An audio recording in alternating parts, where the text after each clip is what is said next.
Wow, check that out. Can you believe this, you guys?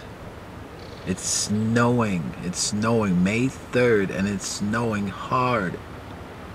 Okay, it's freezing cold right now. I'm telling you, it's so cold out right now. Okay? And then you got this snow.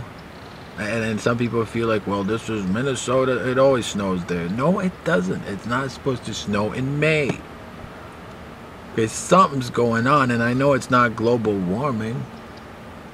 It's got to be like some sort of an ice age type of thing, okay? Because I know it's not. This isn't global warming. This is snow. It's snowing in May, for real. Unreal.